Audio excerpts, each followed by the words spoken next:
one you never put a mono something. You never start mon, but yes, for the second one you do have to. Yeah.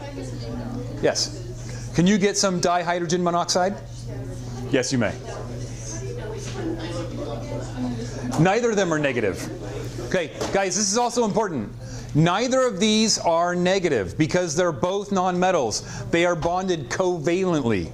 Remember, when things are bonded covalently, there is no positive or negative. They're sharing their electrons. Okay? Give me a thumbs up if you're ready to move on to part 3. Part 3. Now we're going to talk about the D block metals.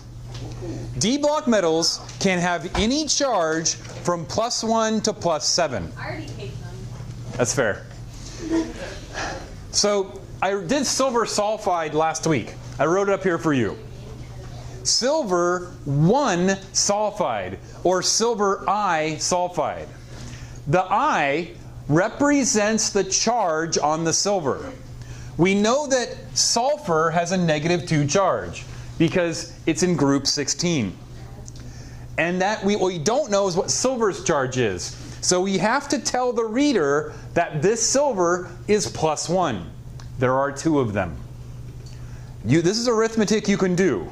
So +1 and +1 and -2 will equal what charge? 0. So if you had this exercise, see if you can solve this. 2x plus -2 equals 0. X equals 1. Okay? You can do this, right? And this is... One side of the operation instead of like adding it over. I don't know. Okay. I mean, this is morning grade work. This is... Okay. So everyone can do this, all right? Yes. Okay. Katie, can you do this too? I can't do it. Okay, yeah. I'm in the wrong state of mind right now. All right. Yes. The overall compound has to have a charge of 0. And we know that sulfur is -2. So since sulfur is -2, and there are 2 silvers, that makes silver +1 each. And we show that +1 with a Roman numeral 1. So if you like watching football, you might notice that that's 1, 2, 3, Wait, they use Roman 4, numerals? yes, 5, 6, and Oh, yeah, 7 for for the Super Bowl. And we'll never go over 7. The highest charge a D block metal will be is 7. Like, yeah, moving on. Okay, so transition metals are D blocks because their electrons can move around, they can have multiple charges, and we use a Roman numeral to show a cation's charge. Again, metals will only be in the cation or in the forward position, and we're going to show that with a Roman numeral. Gesundheit. So, what Roman numeral will we use? How would we write this? What Roman numeral will we use? 2. We would write this as iron, I. Cobalt, I. Tin 4 is IV, 1 from 5. Chromium 6 is VI, 5 plus 1. You should know your Roman numerals. You should know Roman numerals. Yeah. V is 5. Because yeah. But that's all you really got to remember. IV is 4. I know 1, 2, and 3. That's it. Okay, then you'll get half of them right. That's fine. 8, 9, 10, 11. X.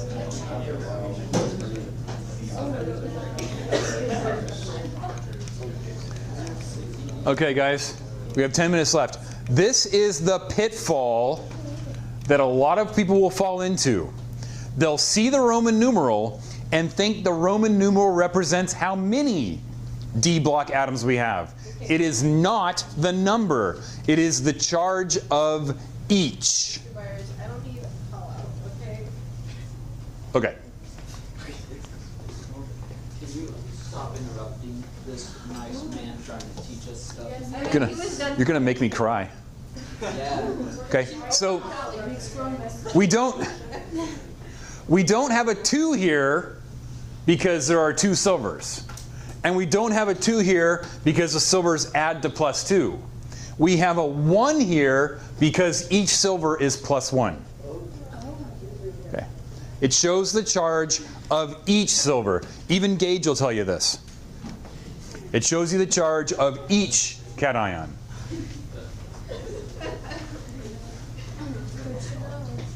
I'm gonna spoil it for you.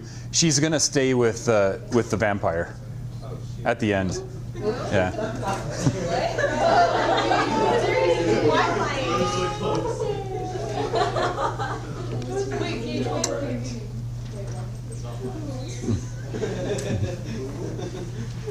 Okay, so vanadium. What Roman numeral would we use? 4. IV. Copper? 2. II. Tin 2 and. Yep. Tin 2, it would be SN2+. Nickel 4 would be Ni4+. Cobalt 6 would be CO6+. All right. Are you ready to apply everything you've learned? Yes. Okay, question, America. This wouldn't be negative at all. Never. Metals are never, never, never negative. It's a cation, right. Okay. This is everything we talked about. It's kind of a summary screen. Okay. So the oxidation of each hydrogen is +1, oxygen -2. Rule number 1, the total oxidation of the compound must be 0. Okay. This is one of the first things I told you. The total oxidation of the compound must be 0. Most of you already understand this. The second rule is kind of interesting. If you have an element, you can't really give it an oxidation, so we call it an oxidation of 0.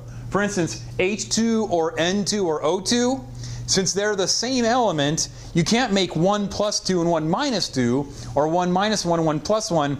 So if you have anything in its elemental form, it must have an oxidation of 0.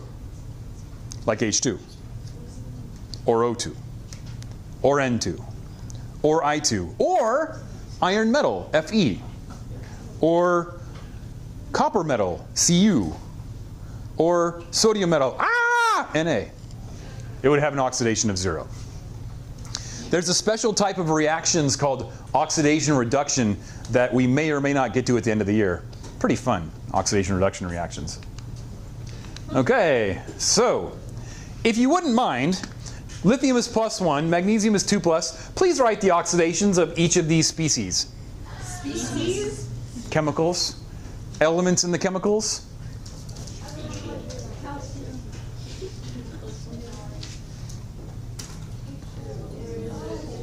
Wait, the green ones? Or the white ones? All of them. Green and white.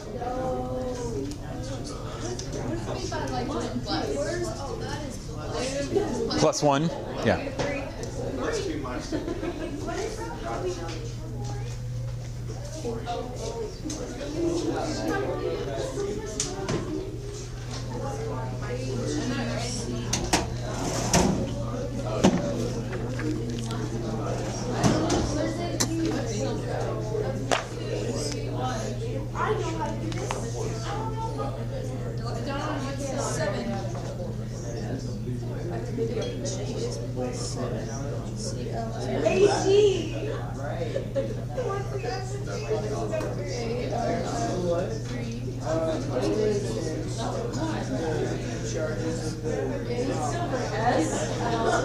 The non-D block?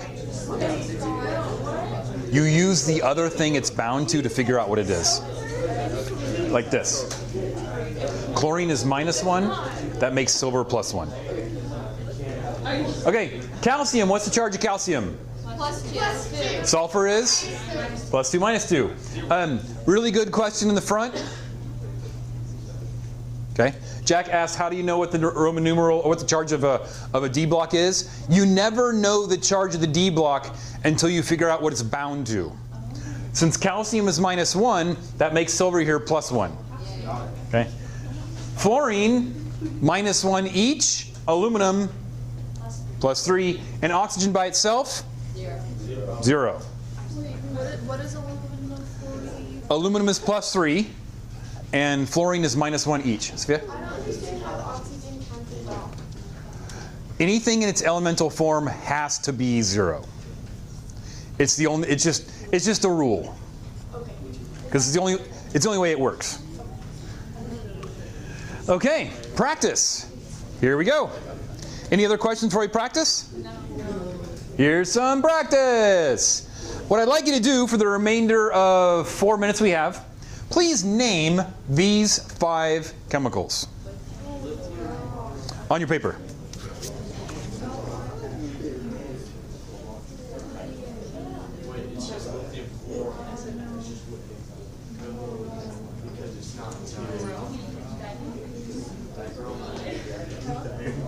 Yes? Well, okay. Technically, the first thing is supposed to be capitalized, and the second thing isn't, but it's not standard. It hasn't been widely accepted. You see it go both ways. Yeah.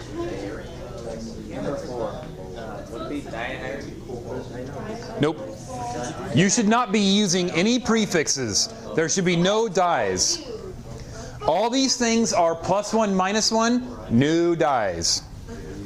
None of them are non-metal. Exactly. None of them are non-metal, non-metal.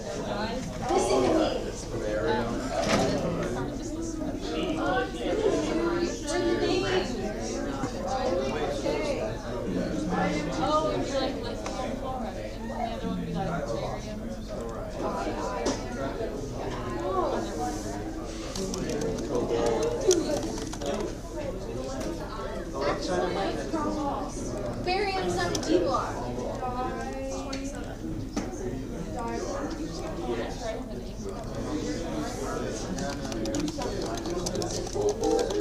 Hello. I should probably already know this, but I think it'd be easier if I underline them. So Okay. like the little triangle, that I don't know where. In Oh, the non-metal. non-metal block right here. And it goes like that, Yeah. So down to the halogens. and then where, because these I don't like, the D block is like semi-metal and non-metal and metal. So how do I They're all the D block are all metals. all metal? Scandium to zinc down to all the metals. All metal. And where are the semi-metals? Are these also non-metals? Yeah. Silicon, germanium, arsenic, antimony, and tin. Basically along right here, along that stair step. Silicon, arsenic, and tellurium, basically the ones. These are still metals. So indium, thallium, lead, and bismuth, these are still, or lead, these 3 are still metals. But I'm going to try to avoid those non-metals. Okay, guys, here we go. What's this? Lithium fluoride. What's this? Barium chloride. Now, we don't use any prefixes because these are all metal, non-metal. Metal, metal, metal, metal, metal, non-metal, non-metal, non-metal. We only use prefixes when we have non-metal, non-metal. What is this? Cobalt 2 bromide. Because bromine is minus 1, that means cobalt has to be plus 2. Iron 3 oxide? Yep. And chromium phosphide. Interesting. Phosphorus is minus 3. 4 times minus 3 is minus how many? 12. So what does that make each chromium? 6. Chromium 6 phosphide. So we'll pick this up tomorrow. Any questions for bell rings? Okay. Wait, where does the Understanding is what we're going for.